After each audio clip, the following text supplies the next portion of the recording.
My daughter ignored me for 15 years, until she found out I had won $36 million. That day, my daughter arrived at my new villa with her suitcases, her husband, and her parents-in-law and said, "We want our share. We need our own rooms." I smiled and did what I should have done a long time ago, and they regretted coming. Before we continue, please subscribe to the channel and write in the comments what time it is where you are now. The camera flashes burned white spots into my vision. I stood there at the Florida Lottery headquarters in Tallahassee, gripping an oversized check for $36 million, while lottery officials pumped my hand and reporters shouted over each other. My face hurt from the forced smile. "Wilbert, you're the luckiest man in Florida," the lottery official's voice boomed through the microphone. "What's the first thing you'll buy?" I adjusted my grip on the ridiculous cardboard check. The thing was nearly as tall as I was. "Nothing extravagant. I've lived simply for 67 years. That won't change." A reporter in the third row stood waving her recorder. "Do you have family to share this with?" The question landed like a punch. I held my smile. "I have what I need." But the truth twisted in my chest. I had one daughter. Past tense felt more accurate after 15 years of silence. The press conference dragged on for another 20 minutes. Questions about my plans, my background, my retirement from the logistics company, where I'd managed supply chains for 40 years. Every answer I gave became public record. My full name, my face plastered across screens. By Florida law, lottery winners couldn't hide. I felt exposed, vulnerable, like valuable cargo sitting on an unguarded loading dock. The money hit my account 3 days later. After federal and state taxes carved their portions, $21 million appeared in my checking account. 21 million. The number didn't feel real. I sat in my apartment that night, staring at the bank's website on my laptop. The balance mocked me with its string of zeros. I knew how to plan, how to anticipate problems, how to protect valuable cargo. That's what I'd done for 4 decades. Moved millions of dollars worth of products across the country, calculated risks, prevented theft. But this was different. This cargo was me. The next morning, I walked into First National Bank and asked for their top financial advisor. The man who met me wore a suit that cost more than my monthly rent.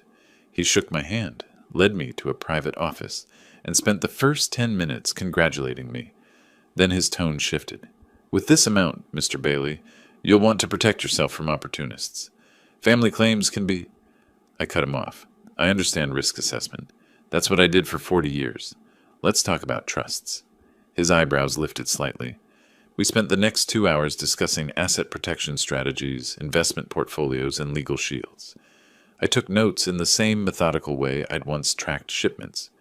Route the money through multiple accounts, establish trusts, create barriers, protect the cargo. 2 weeks later, I closed on a villa in the Orlando suburbs.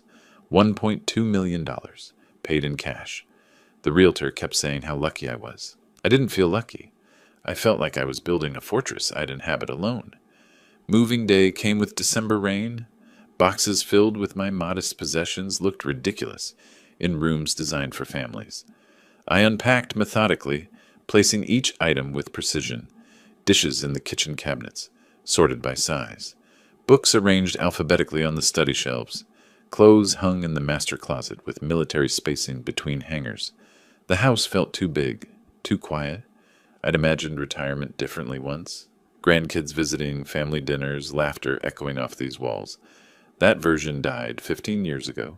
I stood on the back porch that first evening, watching the sun set over unfamiliar landscape. The villa had cost more than I'd earned in my entire working life, yet it felt hollow. I pulled out my phone, scrolled through contacts from the logistics company.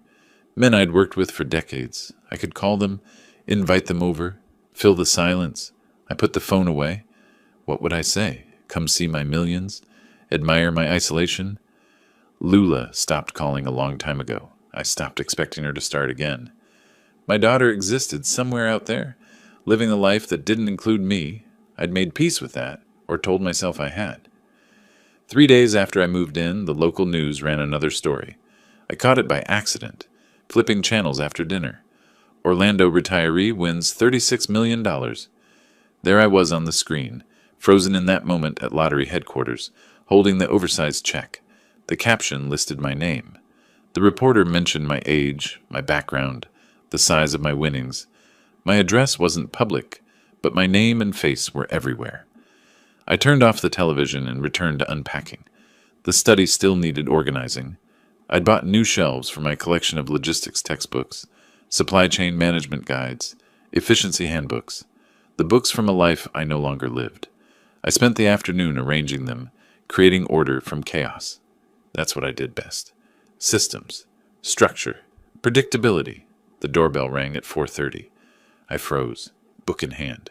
I hadn't ordered anything, hadn't invited anyone. The only people who knew my new address were my lawyer and the bank. I walked to the front window and peered through the blinds. An unfamiliar sedan sat in my driveway, luggage strapped to the roof rack. Two figures stood at my door, partially obscured by the porch overhang. My pulse accelerated. 40 years of protecting cargo had taught me to recognize threats. Unexpected visitors after a lottery win weren't visitors. They were problems. I moved closer to the window, angling for a better view. His breath caught. Through the window's edge, he glimpsed a face he hadn't seen in 15 years. My hand stayed frozen on the doorknob. The face outside the window belonged to a memory I'd buried deep. I forced myself to breathe, counted to 3, then opened the door. Lula stood on my porch. 38 years old now, though the years had sharpened her features rather than softened them. Behind her stood a man I recognized from old photographs, Neil, her husband. Their suitcases crowded the entrance like they'd already decided to stay. "Hi, Dad." "Surprise?" Lula's voice carried false brightness. "We thought you could use some company now that you're rich." The word Dad hit like a slap. 15 years since I'd heard her call me that. The last time she'd been 23, screaming it like an accusation. Neil stepped forward, arms crossed, his smile calculated. "Families should stick together, especially with this kind of money. We're here to help you manage everything." I said nothing, just stood there, door half open, watching them perform this rehearsed reunion. "We saw you on TV," Lula continued, her enthusiasm aggressive. "We're so proud of you. $36 million, that's incredible. We brought our things. We figured we'd stay a while, help you settle into this big house. You'll need our rooms ready tonight." Not a question, a statement. They'd already decided. 15 years collapsed in my mind. My small apartment, cramped and hot. Lula standing in the living room, Neil behind her like a shadow. She was 23, engaged, planning a wedding. I'd saved $10,000 over 2 years, every spare penny from my logistics manager's salary. "We need $50,000, Dad." Young Lula's voice echoed in my memory. "For the wedding and Neil's investment opportunity. It's a sure thing." I'd handed her the checkbook, open to show the balance. "It's all I have, Lula. For your wedding. 10,000. Take it with my blessing." Her face had twisted. 10,000? That's insulting. Neil's startup needs 50,000 minimum. You're a warehouse manager making 60,000 a year. You're nobody. You've never accomplished anything. "It's everything I've saved," I'd said quietly. "For you." She'd thrown the checkbook at me. The pages scattered across the floor. "Then you're even more pathetic than I thought." Neil's hand had been on her shoulder, nodding agreement, encouraging the rage. They'd walked out. The door slammed. 15 years of silence followed. "Dad?" Present-day Lula waved her hand in front of my face. "Are you listening? We need to get settled." I snapped back. Lula stood there, smile bright, eyes calculating. Neil had already picked up a suitcase, stepping past me into the foyer without invitation. "You'll get exactly what you deserve," I said, my voice calm and measured. "Give me time to think about arrangements." Lula's smile widened. She exchanged a glance with Neil. They interpreted my words as agreement, as weakness. Neil carried their luggage inside, his eyes scanning the villa like he was cataloging assets.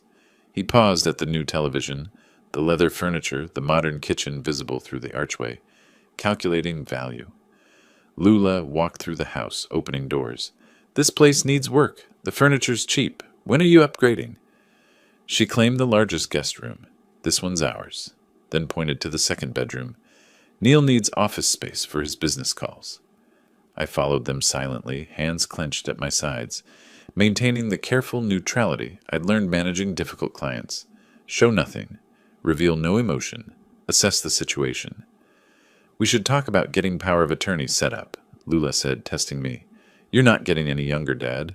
Someone needs to help you make decisions about all this money. I spent 40 years managing distribution, I said, each word deliberate. I know how to allocate resources, Neil smirked. Look, Wilbert, family takes care of family. You're sitting on millions now. Lula's your only daughter. We should discuss how to distribute resources fairly. We have some ideas about investments. I'll think about what's fair, I interrupted, and let me think. They settled into their rooms, unpacking like they owned the place. I heard them through the walls, their voices carrying. He looks older, Neil said. Frailer. He'll listen to reason, Lula replied. He always does. They hadn't come for me. They'd come for $21 million. I walked to my study, closed the door, locked it, leaned against the wood, breathing deeply, forcing my pulse to slow. Then I crossed to my desk, pulled out my phone, and searched. Estate planning attorney, Orlando, Florida. The first result showed a 5-star rating. Robert Chen, specializing in estate planning and asset protection. I dialed. Chen Law Offices. The receptionist's voice was professional. Robert Chen's office. I need a consultation about inheritance law and asset protection. Tomorrow, if possible. It's urgent. Let me check his schedule. A pause. Keys clicking. He has an opening at 9 a.m. tomorrow morning. Would that work? I'll be there.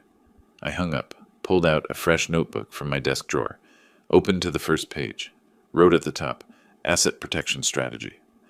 Outside my study, Lula and Neil's voices continued, discussing furniture upgrades, investment opportunities, how to convince me to share access to my accounts. I began writing. 40 years of supply chain management had taught me how to track valuable cargo, anticipate theft, implement countermeasures. This situation wasn't different, just required a different kind of logistics. They wanted what they thought I owed them. They'd walked away 15 years ago when I had nothing to offer except love. Now they'd returned because I had everything to take. I wrote faster, my handwriting sharp and precise. Names, dates, documentation. The truth about the checkbook thrown at my feet. The words Lula had screamed. Neil's calculating presence. Evidence. Protection. Planning. I'd spent my career ensuring valuable cargo reached its proper destination. This cargo, my money, my life, my dignity, would reach exactly where I intended. Through the walls, Lula laughed at something Neil said. The sound grated. You'll get what you deserve, I'd told them. I meant it. I told Lula and Neil I had banking business to handle. They didn't question it. They were too busy measuring windows for new curtains they expected me to buy. The attorney had an opening the next morning. I arrived 15 minutes early. Robert Chen's office occupied the 10th floor of a gray building in downtown Orlando. The waiting room smelled of leather and furniture polish. Legal texts lined the walls in perfect rows, a place built on order and precision. I appreciated that. Chen met me exactly at 9. 45 years old, wire-rimmed glasses, handshake firm and brief. He gestured to the chair across from his mahogany desk. Mr. Bailey, you mentioned inheritance law on the phone. How can I help? I slid a handwritten note across the desk. My assets, listed in my neat block letters. Chen read it, nodded slowly. Florida law is clear, Mr. Bailey. He pulled a leather-bound book from the shelf, open to a marked page. You have absolute right to distribute your estate as you choose. Your daughter has no legal claim to inheritance, simply by being your child. Even though she's my only child, the relief I felt surprised me. She can't argue she deserves something. She can argue anything. Chen tapped the statute with one finger. She won't win, especially with 15 years of no contact documented. I leaned forward. My daughter hasn't spoken to me in 15 years. 3 days after I won the lottery, she appeared with suitcases. Chen's expression didn't change, but something shifted in his eyes. Recognition. I've seen this pattern. We'll draft an airtight will. We spent the next hour on specifics. I dictated my terms clearly. Entire estate split between Florida Veterans Support, 60%, and Orange County Animal Shelter, 40%. Organizations that actually helped people who deserved it. Chen wrote, then read it back. We'll include an explicit disinheritance clause. Listen to this language. I explicitly disinherit my daughter, Lula Bailey, not due to any deficiency on her part, but because I choose to direct my assets toward causes I support. Why phrase it that way? Shows mental competence and deliberate choice. Protects against contest claims. You're not acting from spite or confusion. You're making a reasoned decision about your assets. The first piece of the puzzle locked into place. We signed the will. Chen's assistant notarized it. The document went into Chen's firm vault, legal and binding. As I stood to leave, Chen handed me a business card. If you need background information, Marcus Green is thorough and discreet. Private investigator, former police detective. I pocketed the card. That afternoon, I sat across from Marcus Green at a coffee shop 3 blocks from my villa. 52 years old, methodical eyes, hands folded on the table between us. What do you need to know? His voice carried no judgment. Financial situation, debts, employment, why they're really here. Marcus pulled out a notepad. 2 weeks, full report. Bank records, if I can access them legally. 3,000 retainer. I wrote the check. 10 days crawled by. At the villa, Lula and Neil settled deeper into my space. I returned home one evening to find they'd rearranged the living room furniture. Couch moved, chairs repositioned, my carefully organized books scattered across new shelves they'd ordered without asking. We made some improvements, Lula announced, gesturing around the room. This place needs personality. I said nothing, just photographed the changes with my phone. Neil cornered me in the kitchen the next morning. He held his tablet like a weapon, showing me crude presentation slides. I have a business opportunity, Wilbert. Food delivery app, revolutionary concept. His enthusiasm felt rehearsed. Think Uber Eats meets social media. 200,000 gets us to launch. I'm offering you ground floor equity, 10% ownership. I spent 40 years in logistics, Neil. I kept my voice pleasant. I know supply chains. Food delivery margins are razor thin. I'll think about it. His jaw tightened. Thinking too long means missing out. This needs to move now. Let me consider it, I repeated. He walked away, frustration evident in his stride. That evening, Marcus called. Coffee shop, tomorrow, 2 o'clock. I arrived early. Marcus slid a manila folder across the table. Thick, heavy with pages. They're drowning, he said simply. You're the life raft. I opened the folder. Credit card statements. 6 cards, all maxed. Total, $47,000. Personal loans, $28,000, payments 2 months behind. Their Tampa apartment, $1,800 monthly, 3 months behind. Eviction notice filed in December. Neil's investment history filled 3 pages. Cryptocurrency pyramid scheme, $10,000 lost last year. Failed business registrations. Unpaid vendor invoices. Combined income, $52,000 annually. Lula worked part-time retail. Neil did commission sales, mostly unsuccessful. I photographed each document methodically. Marcus tapped the eviction notice with a blunt finger. This was filed before your lottery win went public. They had nowhere to go. Not my daughter coming home. A debtor seeking a bailout. I paid Marcus, thanked him, drove back to the villa. That evening, Lula found me in the study. Dad, I hate asking. Her voice carried false casualness. But we have some unexpected expenses. Could you spot us 5,000, just until next month? Money goes fast, Lula. I met her eyes. I need to budget carefully. This has to last me 20, maybe 30 years. You just won $21 million. Her irritation flashed before the smile returned. 5,000 is nothing. I'll think about it. She left, jaw tight. Late that night, I sat in my locked study, reviewing Marcus's reports. 85,000 in debt. Eviction pending. Failed investments. They didn't come to reconnect. They came because they had nowhere else to turn, and I was supposed to be easy money. I opened a new document on my computer, titled it Documentation Log. Started entering dates, conversations, demands, observations. Every request, every complaint, every moment they revealed themselves. Evidence collection had begun. 3 weeks passed.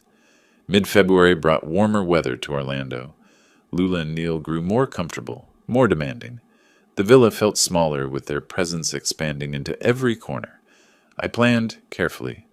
Friday evening, I prepared dinner, salmon, roasted vegetables, good wine. Set the table formally, called them down from their rooms. They arrived curious, wary. I poured wine, raised my glass, Family is everything. I kept my voice warm, steady. I was wrong to let 15 years pass. Lula, I'm changing my will. You'll inherit 50% of my estate. But you must prove you've changed. Lula's face transformed. Pure joy, quickly controlled. Dad, we have changed. We want to be here. To help you. To be a family again. Neil leaned forward. We appreciate this, Wilbert. You won't regret it. I set down my glass. Wills are permanent documents. Before I sign, the community needs to see you're worthy. 6 months of charity work, consistent involvement, public demonstration of character. Neil's expression soured. 6 months seems excessive for... Lula shot him a sharp look. It's perfectly reasonable, Dad. We're happy to help. Service is important. The trap closed. They'd accepted the bait. Saturday morning, I drove them to Orange County Animal Shelter. Sarah, the volunteer coordinator, greeted us with genuine warmth. 50 years old, practical clothes, kind eyes. Mr. Bailey, wonderful to meet your family. She shook Lula's hand, then Neil's. We always need volunteers. Let me show you around. The shelter smelled of disinfectant and dog food. Kennels lined the walls. Sarah explained the routine, feeding, cleaning, walking, socializing animals waiting for adoption. Lula's smile stayed fixed, but her eyes betrayed her. She stepped carefully around puddles, kept distance from barking dogs. Neil barely touched anything, hands jammed in pockets. Your daughter doesn't seem comfortable with animals, Sarah mentioned quietly to me later. Is she okay? She's adjusting. I played the protective father. This is new for her. Give her time. She'll come around. Sarah's doubt showed, but she nodded. We volunteered 3 hours. Lula cleaned one kennel, moving slowly, grimacing when Sarah wasn't looking. Neil stood nearby, offering useless suggestions rather than helping. I photographed them periodically. Documenting our family time, I explained. They smiled for the camera. In the car afterward, Neil exploded. This is complete nonsense. Cleaning up after dogs for a will that should be ours anyway? You're her father. Lula grabbed his arm. Keep your voice down. $10 million, Neil. 6 months. We can pretend anything for that. I kept driving, watching them in the rearview mirror. We shouldn't have to pretend, Neil grumbled. He owes you. The following week, I arranged their participation in a veterans fundraiser. Hotel ballroom, 200 attendees, local media coverage. Lula and Neil stood beside me greeting donors, smiling for photographers.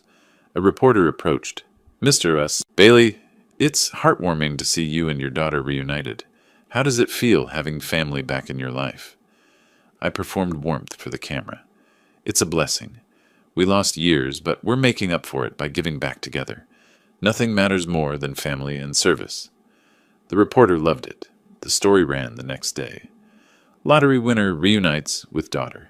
Gives back to community. Perfect. At home, the mask dropped. I overheard them that evening from my study. How much longer do we have to keep doing this? Neil's voice carried through the vents. 4.5 months, Lula answered. Then we're set. Just smile and pretend you care about homeless veterans and shelter dogs. The old man's buying it? Completely. He's so desperate for family, he'll sign anything. We just have to play nice a little longer. I recorded every word on my phone. Florida's one-party consent law meant I could record conversations in my own home. Another piece of evidence filed away. 3 more charity events over the next 2 weeks. Each time, Lula and Neil performed their roles. Each time, they complained privately afterward. Each time, I documented everything. The food bank, where Neil complained about manual labor under his breath. The literacy program, where Lula checked her phone constantly while supposedly helping children read. The park cleanup, where both disappeared for an hour claiming bathroom breaks. Volunteers noticed. Comments filtered back to me. Your daughter seems distracted. The gentleman with you doesn't appear very engaged. Are they really interested in volunteering, or is this for publicity? I defended them publicly, assured everyone they were adjusting, learning, growing into their roles. Privately, I noted every observation, every complaint, every moment of their failure. Late at night in my study, I reviewed videos on my phone, footage from the animal shelter, Lula grimacing while Sarah demonstrated kennel cleaning, screenshots from the veterans event, Neil checking his watch repeatedly while donors spoke, photos from the park cleanup, both of them sitting on a bench scrolling phones while others worked. I saved each file to a folder labeled Evidence Collection. Then I opened a new document, titled it Phase 3, Escalation. Downstairs, Neil's voice drifted up through the floor. How much longer do we have to keep doing this? 6 weeks of charity performances. 6 weeks of documented contempt. They were getting impatient. Perfect. Late March evening, after another food bank shift, Neil found me in the kitchen while I washed my coffee cup. Lula appeared in the doorway behind him, coordinated, rehearsed. Neil stepped close, finger jabbing the air near my chest. 6 weeks of charity work. We've jumped through every hoop. $100,000. That's nothing to you. Call it an advance on inheritance. I set down the cup, stayed motionless. Inheritance is a legal term meaning assets transferred after death. I'm alive.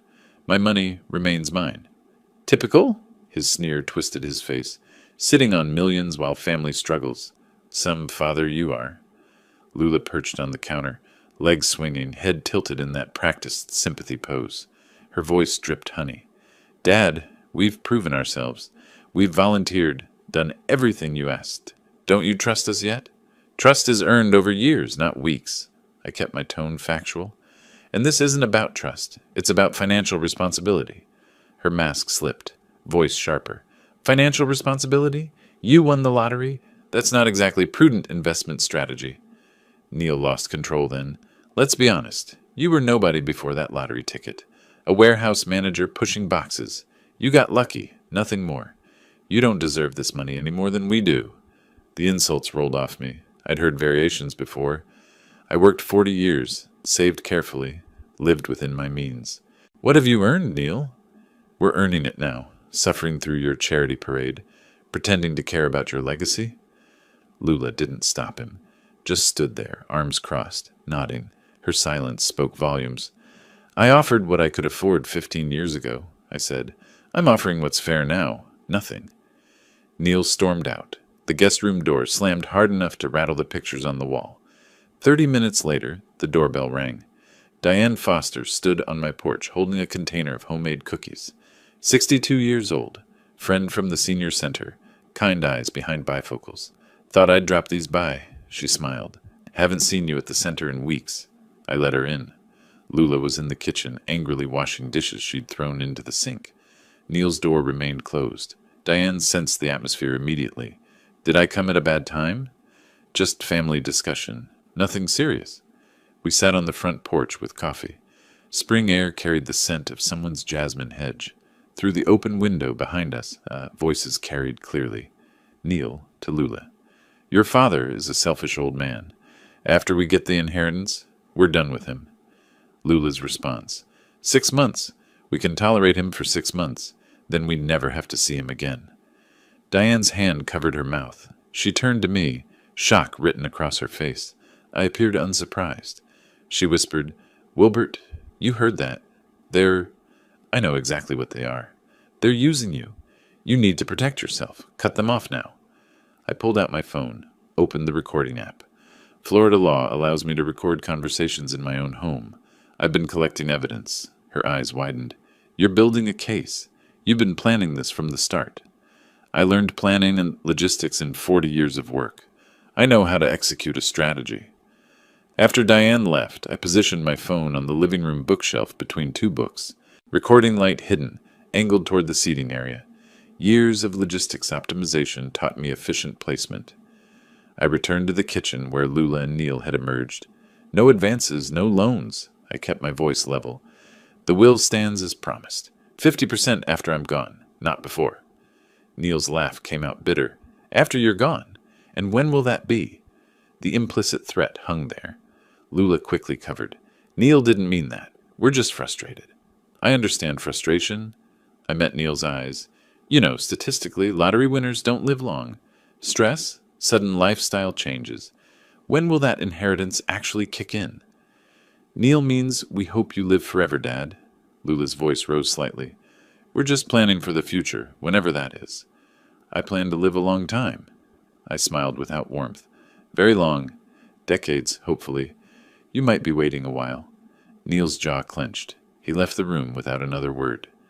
Late that night, I sat in my study with headphones, playing back recordings. Neil's insults, failure, nobody, selfish old man. Lula's private admission, tolerate him for 6 months, then never see him again. Neil's veiled threat about my death. I transferred the files to Robert Chen via encrypted email. Subject line, additional evidence of character, March recordings. Every word they spoke tightened the noose they didn't know they were wearing. My phone buzzed at 6:30 in the morning. Unknown number, I answered. Mr. Bailey? This is Patterson and Associates. We represent your daughter, Lula Bailey, in a matter of familial support obligations. I sat up in bed. Go on. Ms. Bailey has retained our services to pursue legal remedies regarding financial support. We're requesting $5,000 monthly support payments, citing Florida filial responsibility statutes. Send me the formal notice. I hung up. They'd hired a lawyer. Escalation as expected. I texted Robert Chen. Opposing counsel made contact. Need meeting today. His response came within minutes. 10 a.m., my office. I told Lula and Neil I had banking business. They didn't question it, too busy celebrating their legal strategy over breakfast in the kitchen. Robert Chen spread the formal letter across his desk. Patterson and Associates letterhead, 3 pages of legal posturing. Weak case, Chen said immediately. Florida filial responsibility laws exist, but rarely apply. They'd need to prove you're legally obligated to support an adult child. You're not. Can they win? No, but they can make noise. Cost you time and legal fees? That's the strategy. Annoy you into settling. I'm not settling, Chen nodded. Then we prepare our defense. I'll draft a response citing your documented generosity 15 years ago, their subsequent abandonment, their recent opportunistic return. We'll mention the charity work requirement you imposed. Shows you're not withholding support capriciously. What about the recordings? We'll hold those in reserve. Let them pursue this action. Every step they take generates more evidence of bad faith. I drove back to the villa midday. Lula and Neil waited in the living room. Their lawyer must have called them. Dad, Lula stood, tears already flowing, performance ready. We hired a lawyer because we're desperate. You won't help us, and we have nowhere else to turn. Is this what you want? Your daughter homeless? The 15-year-old wound opened. I felt my control crack. You had somewhere to turn 15 years ago. My voice shook. You turned away from me. You made that choice. We were kids. You should have given us what we needed. You were 23. I stood, anger finally breaking through. I gave what I could afford. It wasn't enough for you then. Nothing will be enough for you now. Neil stepped forward, aggressive. We're taking this to court. A judge will see a rich old man hoarding millions while his daughter suffers. You'll be ordered to pay. I've consulted attorneys better than yours. Your case is weak. Florida law doesn't compel parents to fund adult children's lifestyle choices. We'll see, Neil sneered. And when we win, we're coming for a lot more than $5,000 a month. My hands trembled. Controlled anger. Precise words. I didn't abandon you, Lula. You abandoned me. Called me pathetic, said I was worthless, then vanished for 15 years, until I had money worth taking. That's not, you're twisting. I have perfect memory of that day. My voice cut through her protest. Every word you said, every insult. I also remember 15 years of silence that followed. Don't rewrite history. Neil moved closer, physical intimidation. We're not leaving this house. You try to force us out, it'll strengthen our legal case. Heartless father evicting struggling daughter. I returned to calm, strategy reasserting itself. Stay. Every day you're here, you provide more evidence of your true character. I'll document everything. Neil's mocking laugh. Document what? That we're living in our family home? That you're occupying property you have no legal claim to while threatening lawsuits. Yes, that's exactly what I'll document. They left me standing in the living room. I returned to my study, hands still shaking. The emotional release had been necessary, but dangerous. I couldn't afford to lose control again. Late that night, I reviewed the villa's floor plan, marked recording device locations with red dots. Kitchen, living room, hallway near guest rooms. Comprehensive coverage. Loud voices from the guest wing. Lula and Neil arguing. Her voice carried, "This isn't working. He's not scared." Neil's response. "Then we need something bigger. A public event where he can't hide. I leaned closer to the door, recording phone in hand. A notification appeared on my computer screen. Reminder, Orange County Veterans Gala, April 15th. Speech requested. I stared at the date. 3 weeks away. 3 weeks to prepare. 3 weeks while Lula and Neil plotted their next move.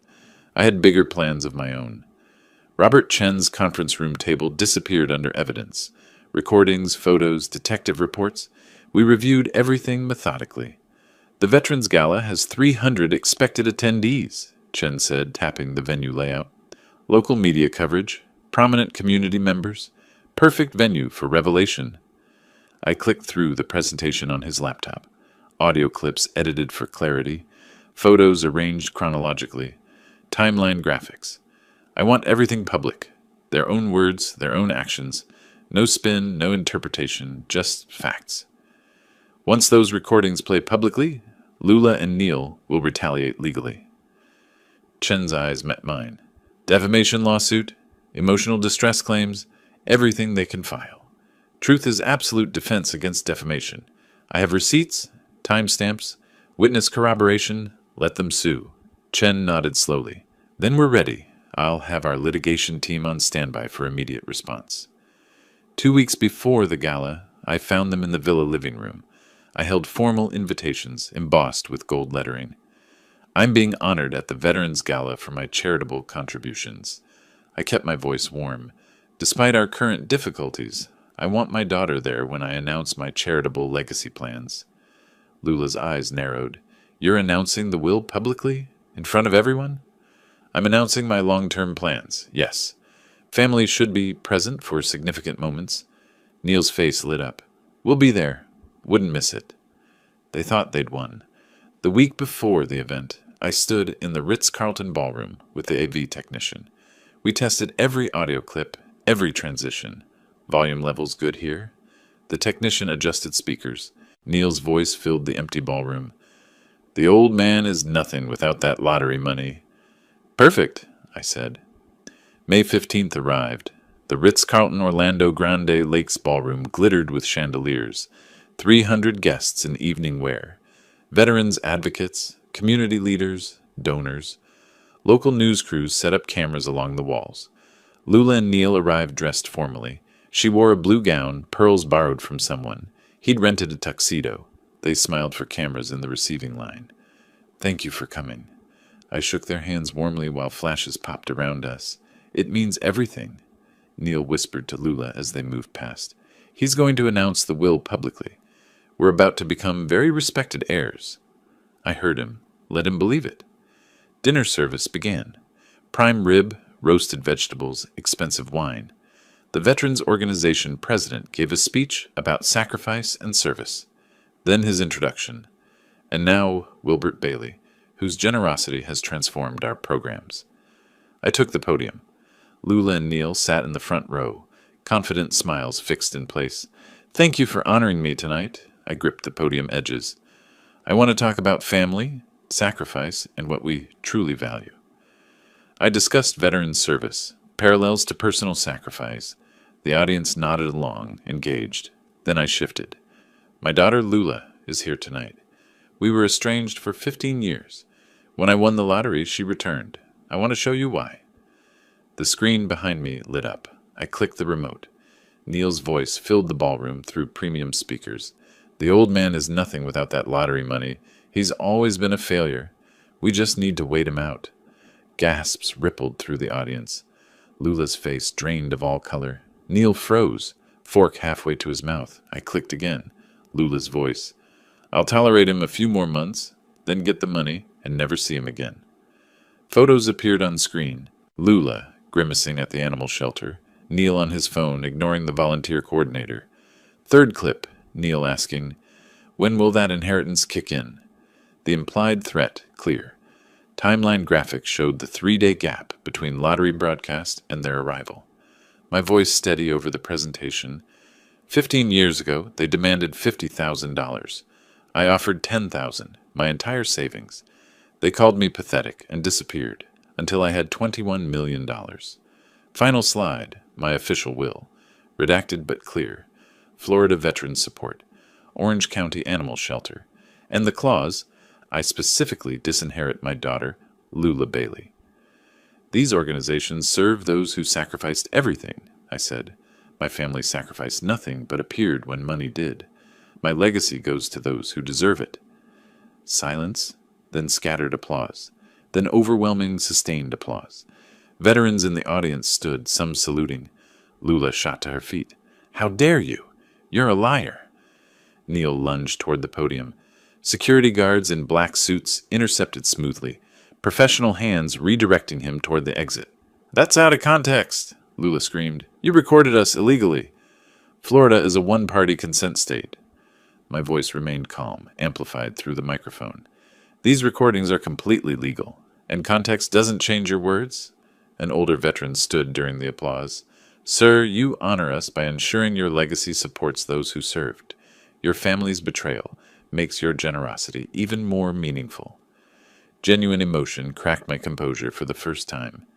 You gave years of service. They gave 3 days of performance. The choice was obvious. Security escorted Neil and Lula toward the exit, still shouting. Reporters followed, microphones extended, cameras rolling. This isn't over, Neil's voice carried across the ballroom. You can't humiliate us publicly and get away with it. I stood at the podium, microphone still live. I didn't humiliate you. I played your own words. You humiliated yourselves. Lula's scream from the doorway. We're family. You owe us. My final response. I owed you love and support when you were a child. I gave that. You owe me nothing now. I owe you nothing. We're even. The doors closed behind them. The ballroom erupted in applause again. I stayed at the podium, composed, as chaos swirled in their wake. 6 days later, Robert Chen called. They filed.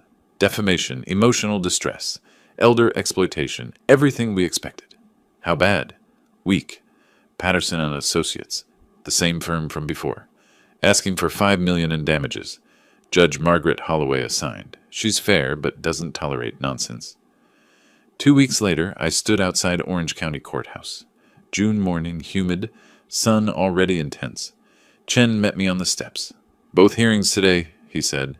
Eviction at 10, defamation preliminary at 2. Efficient scheduling. The eviction hearing took 20 minutes. Lula and Neil's attorney couldn't dispute the facts. They'd refused to leave when asked.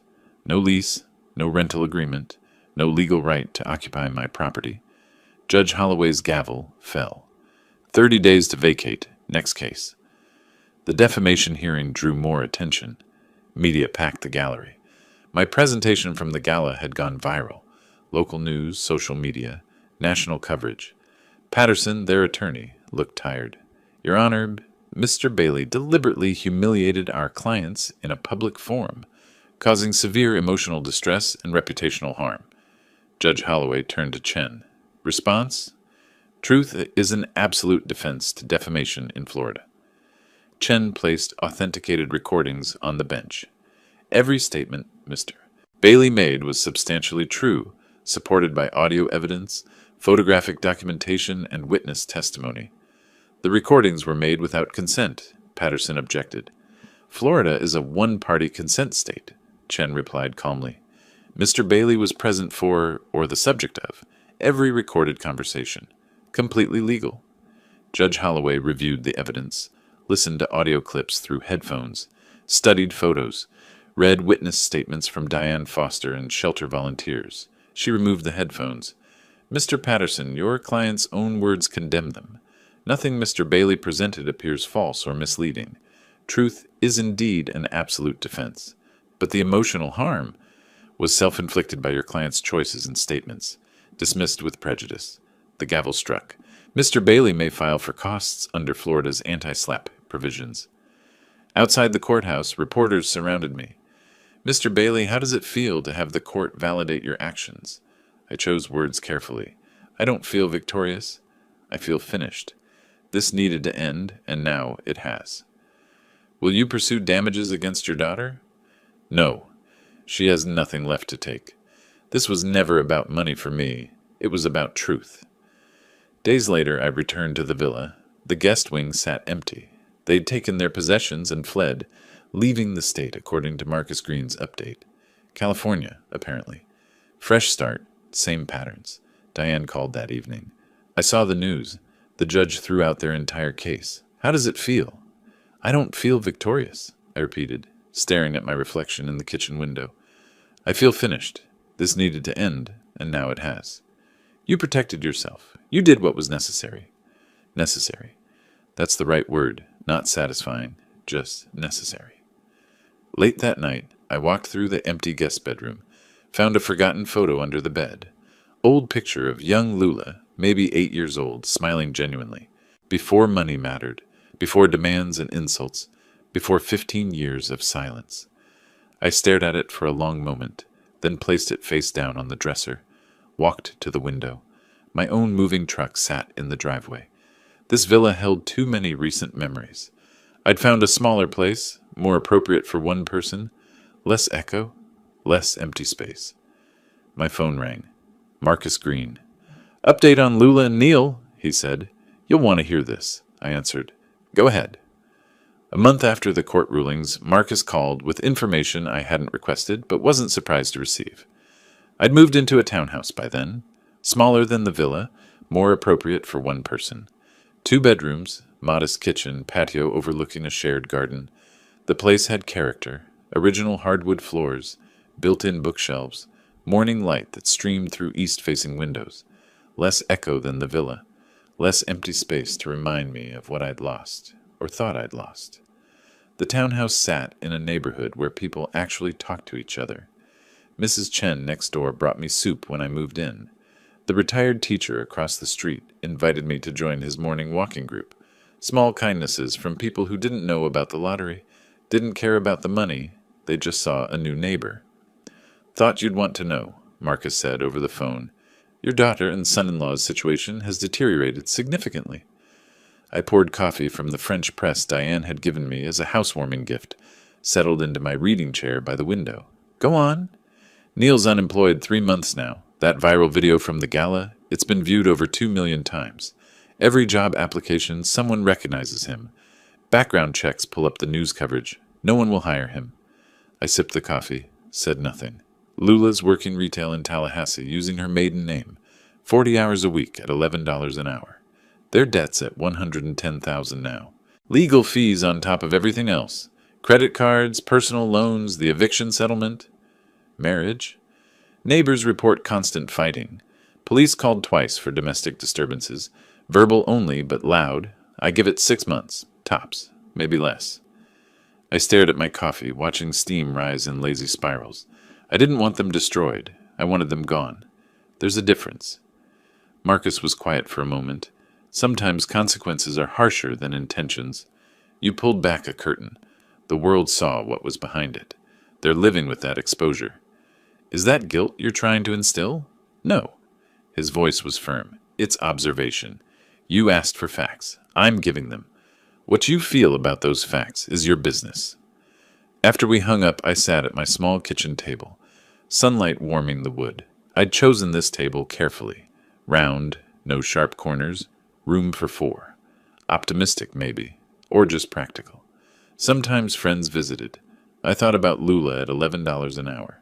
40 hours weekly was $1,700 before taxes, maybe $1,300 after. How did you pay down $110,000 on $1,300 monthly? You didn't. Not in any reasonable time frame. I felt something then. Not satisfaction. Not vindication. Just a hollow sadness that this was how it had to end.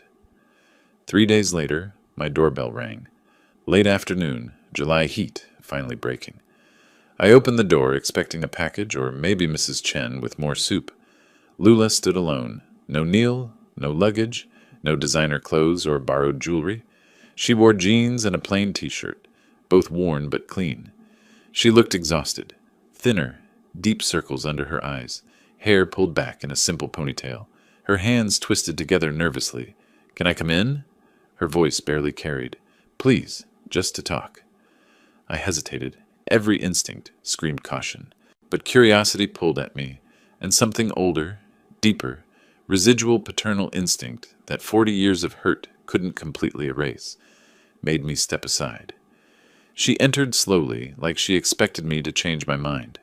Perched on the sofa edge, back straight, hands clasped tightly in her lap. I remained standing near the bookshelf, maintaining physical and emotional distance. My hand rested near my phone, just in case. Dad, I was wrong. Tears started immediately. About everything. 15 years ago, and now. I've been reflecting. The lawsuit, losing everything, Neil leaving, it made me see what I'd become. I watched her perform. 40 years of managing people taught me to spot genuine emotion versus calculated presentation. I stayed silent, let her continue. I was greedy. I used you. I said horrible things. She looked up, tears tracking mascara she'd clearly applied in the car. You deserved so much better. I don't want your money. I just want my father back. Can we start over? Just as family. Every father wants to believe their child can change. That's hardwired into us. Some biological imperative that survives betrayal and disappointment. But 40 years of logistics taught me to trust patterns, not promises. Data over hope. I moved to the chair across from her, maintained the coffee table between us like a demilitarized zone. What changed, Lula? You knew about the money when you sued me for $500,000. You knew about it when you and Neil recorded those complaints I played at the gala. What specifically changed in the past month? She wiped her eyes with the back of her hand. Losing everything made me realize what matters. Family matters. You matter to me. You realized that after filing a lawsuit against me? I kept my voice level, analytical. Your timing raises questions about motivation. I know how it looks. It looks like someone who exhausted all legal options and is now trying the emotional approach. I leaned back. It looks like someone who calculated that contrition might succeed, where litigation failed. Her face crumpled. That's not fair. Fair? The word came out sharper than intended. I softened my tone. Lula, you sued me. You tried to take money from me through the courts after trying to manipulate it from me through performance. Now you're here claiming you just want family. Do you understand why I'm skeptical? She started crying harder. I've changed. I have. Neil leaving, losing the court case, working retail. It humbled me. I see everything differently now. I stood, walked to my desk, retrieved a document from the drawer, returned and handed it to her. This is my final will. Notarized last week. Read the relevant sections. She took the papers with trembling hands. Started reading. Her face went through several expressions. Confusion, disbelief, shock, anger. She read one section twice, then looked up at me. $1? Your own daughter inherits $1 while strangers get millions? Not strangers. I sat back down, crossed my legs. Organizations serving those who gave everything and asked for nothing. Veterans who sacrificed years of their lives. Animals who never had choices. Elderly people who worked hard and still struggle. The opposite of what you've done. But I'm your daughter, which is why you get $1 instead of nothing. I leaned forward, hands folded. Florida law requires specific mention to prevent accidental omission claims. That dollar proves I didn't forget you. I explicitly chose this. Her hands shook, rattling the papers. How can you do this? Let me be very clear about something. I held her gaze. I love you, Lula. That's not conditional. You're my daughter, and some part of me will always love you. But I don't trust you. Love doesn't require trust, but relationships do. You destroyed trust 15 years ago when you called me pathetic and walked away. You destroyed it again this year when you returned only because I had money. That's not true. It is true. 3 days after my lottery win aired on television, you showed up. 15 years of silence and suddenly 3 days. The timing tells the story. How can you say you love me while cutting me out? Her voice rose, tears flowing freely. That's not love. Love means wanting good for you. Trust means believing you want good for me. I kept my voice steady. I have one, not the other. I want you to be happy, healthy, successful. I want you to find genuine relationships and purposeful work. That's love. But I can't rebuild what you won't stop breaking. That requires trust. She stared at the will, then back at me. So that's it? I get nothing. You get the consequences of your choices. We all do. I gestured at the document. I'm leaving my estate to organizations that help people who sacrificed without expecting reward. People who serve others instead of serving themselves. That's the legacy I want. Not family name, not bloodline, impact and service. The tears stopped abruptly, like turning off a faucet. Rage flooded her face, replacing the calculated desperation. After everything, you're really leaving me? $1? She stood, papers falling to the floor. You're a bitter old man hoarding money. You'll die alone with your precious charities. No family, no legacy except checks to strangers? I remained seated, calm. I won't die alone. I'll die surrounded by people who cared about me before I had money, and who'll care after I'm gone. People who volunteer beside me at the shelter, friends at the senior center, neighbors who bring me soup. You had that opportunity twice, once 15 years ago, again this year. You chose differently both times. She stormed toward the door, face twisted with fury, turned back, finger pointing. I hope you enjoy being right. I hope your righteousness keeps you warm at night. I'm not trying to be right, I spoke to her, retreating back. I'm trying to be safe. There's a difference. I have people who value me for who I am, not what I have. You could have been one of them. The door slammed hard enough to rattle the pictures on my wall. I walked to the window, pushed aside the curtain, watched her get into a beat-up sedan, primer spots on the fenders, cracked windshield. She sat motionless in the driver's seat. Minutes passed. 5, then 10. I could see her shoulders shaking, hands pounding the steering wheel repeatedly. Grief or rage, I couldn't tell. Maybe both. Then the engine started. She backed out fast, tires squealing slightly on the asphalt. The car disappeared around the corner. I stood at the window long after she'd gone, hand resting on the curtain. This was the ending. Not the one I'd wanted as a young father holding a newborn daughter in the hospital, counting her tiny fingers, imagining her future. Not the one I'd dreamed about during her childhood, teaching her to ride a bike, helping with homework, planning for her college years, but the one her choices created, and mine. The acceptance of that felt heavy, but not crushing, just real. That evening, Diane arrived with dinner. I'd mentioned Lula's visit when she called earlier, and she'd insisted on coming over. She brought her famous chicken pot pie, still warm from the oven. We sat on my small patio, evening cooling the summer air. The shared garden below showed signs of careful tending. Tomatoes on stakes, basil in containers, marigolds bordering the paths. How do you feel? She set down her fork, studied my face. Sad, but certain. I met her eyes. She didn't come to reconnect. She came to position herself for future access. I heard it in every word, saw it in every gesture. This was strategy, not sincerity. Diane nodded slowly. How could you tell? The tears stopped the instant I made the inheritance final, like flipping a switch. Grief doesn't work that way. Manipulation does. You gave her every chance. Multiple chances. 15 years ago, I offered what I could. This year, I offered charity work as a path to rebuild trust. Tonight, I would have accepted genuine accountability. She chose performance every time. Diane reached across the small table, squeezed my hand briefly. The senior center is organizing a fundraiser for the veterans program you support. They want to name a scholarship after you. The Bailey Veterans Scholarship. I shifted uncomfortably. I don't need my name on anything. It's not about what you need. It's about what your actions inspired in others. She smiled. You donated $250,000 to their programs. That matters. That creates change. Let people honor that. My phone rang. Jerry from the retirement community, inviting me to join their weekly poker game Wednesday nights. I accepted, made a note on the calendar. Before I could set the phone down, it rang again. Sarah from the animal shelter, thanking me for the recent donation that funded their new medical wing. Would I attend the ribbon cutting next month? After the second call, I looked up to find Diane watching me with knowing eyes. What? I asked. You're building something?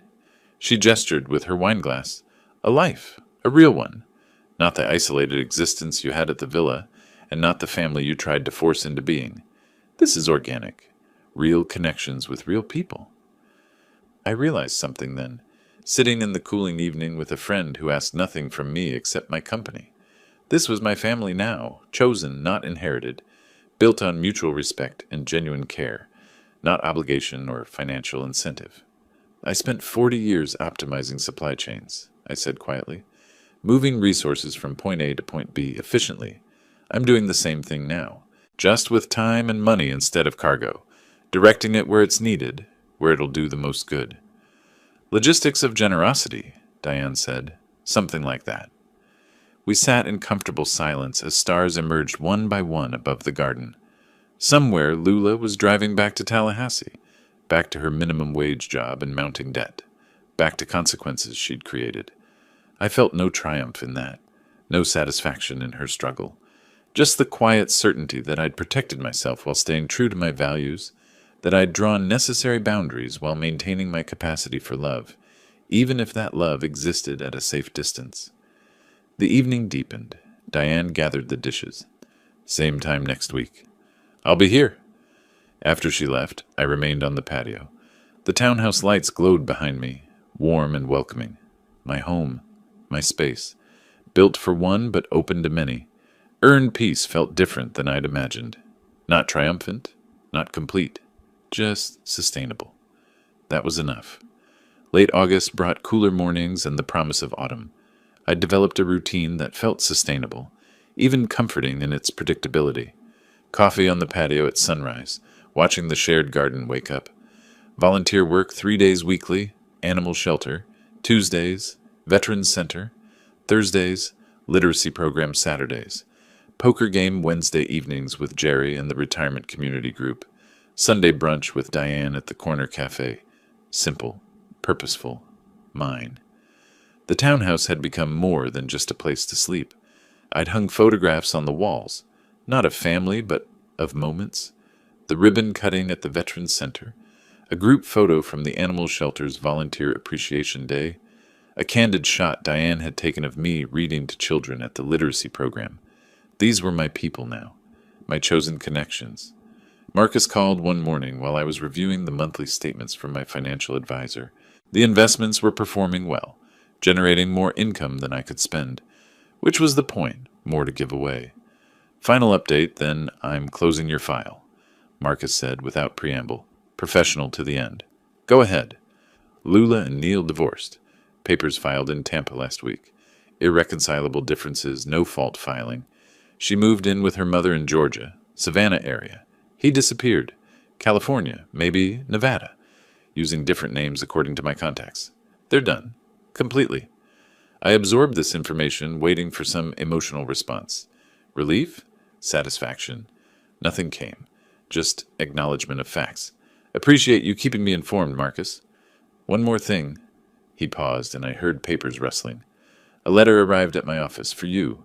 From Lula. Postmarked Savannah, Georgia. Want me to open it? My hand tightened on the phone. Send it. I'll decide whether to read it. Understood. I'll mail it today. Wilbert, he paused again. You did what you had to do. Don't second guess it. I'm not.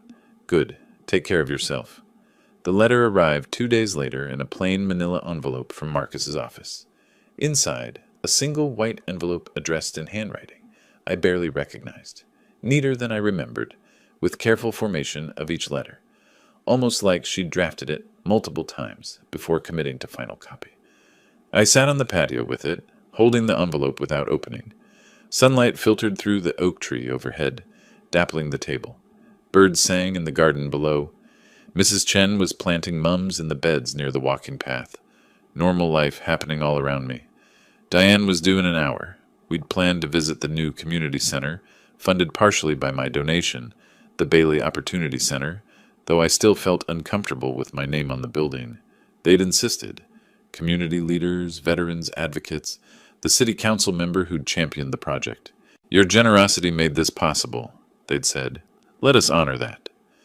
Finally, I slid my finger under the envelope flap and opened it. 3 pages, handwritten on lined paper.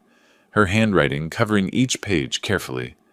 Dad, I won't ask you to forgive me. I don't deserve it, and I understand that now. You were right about everything. Every accusation, every boundary, every decision you made to protect yourself from me. I came to your townhouse looking for an opening, not reconciliation. You said you had 18 million left, and immediately my mind calculated pathways back to money. Even in that moment, when I was crying and claiming I just wanted my father back, part of me was strategizing. You saw through it. You always did. Neil and I are done. The divorce finalized last week. It should have ended years ago. We enabled each other's worst qualities, His aggression and my manipulation fed off each other in toxic ways. Apart, maybe we can both become better people. Together, we were poison.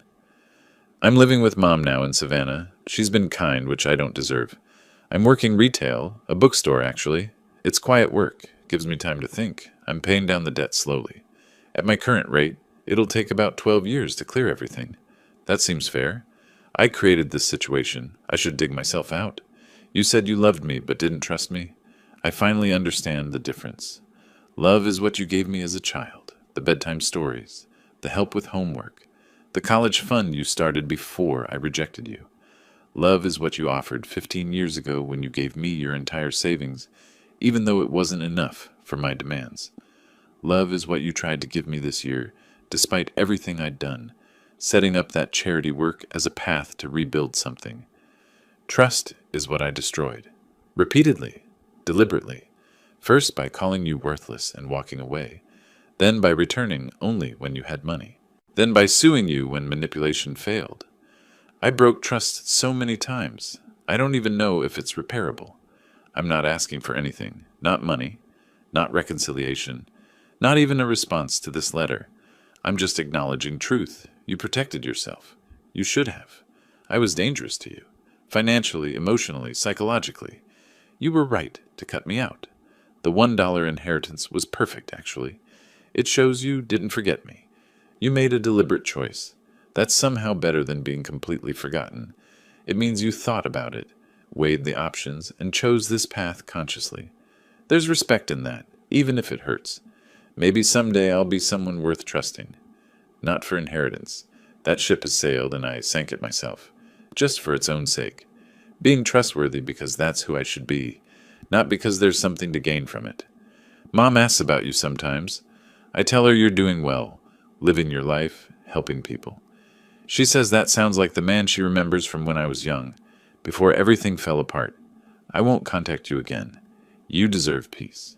You earned it through decades of work, through surviving my betrayal, twice, through building something meaningful with your resources. I hope the charities do amazing work. I hope the veterans get the support they need. I hope the animals find good homes. I hope you're happy, Dad. Even if I can't be part of that happiness, I'm sorry. For everything. Those words don't fix anything, but they're true. Lula, I read the letter 3 times, letting each word sink in. Then I folded it carefully, placed it in my desk drawer. Acknowledgement preserved, but not answered. Some doors stayed closed for good reason, even when the person on the other side finally understood why. The dedication ceremony for the Bailey Opportunity Center happened 3 days later. Mid-morning, warm sunshine, the new building gleaming with fresh paint and possibilities.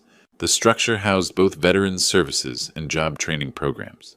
My donation had funded the construction, and ongoing support from other donors would sustain operations. Over 100 people attended. Veterans I'd met through volunteer work, some in uniform, others in civilian clothes. Community leaders I'd worked with on various projects.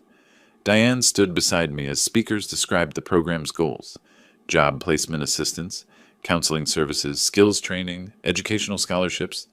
The ribbon cutting felt surreal. Me holding oversized scissors while cameras flashed. People applauding. A plaque unveiled near the entrance. Bailey Opportunity Center, dedicated to service and second chances. Afterward, a young veteran approached, 26 years old, Marine Corps tattoo visible on his forearm, eyes bright with purpose. He shook my hand firmly. Sir, I want to thank you. This program gave me a path forward when I was completely lost. His voice carried conviction. I served 8 years, came home, couldn't find work, couldn't adjust. This place, he gestured at the building. It gave me direction. I start college next month on the Bailey Veterans Scholarship, criminal justice program. I want to help other veterans navigate the system.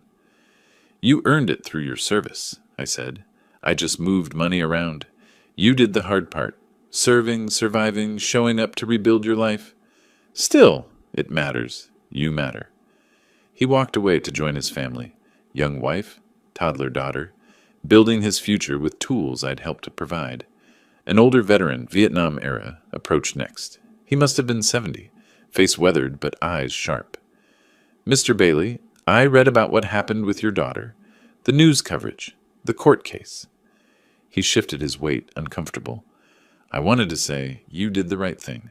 Family isn't just blood, it's who shows up. Who cares when there's nothing to gain? Your daughter showed you who she was. You believed her. That took courage. Thank you, I managed, throat tight. My son hasn't spoken to me in 20 years. Different reasons, but same result. I used to feel guilty about it. Your story helped me understand. Sometimes love means distance. Sometimes protection requires boundaries. He gripped my shoulder briefly. You gave your resources to people who earned it through service. That's honorable. Don't let anyone make you feel otherwise. The conversations continued.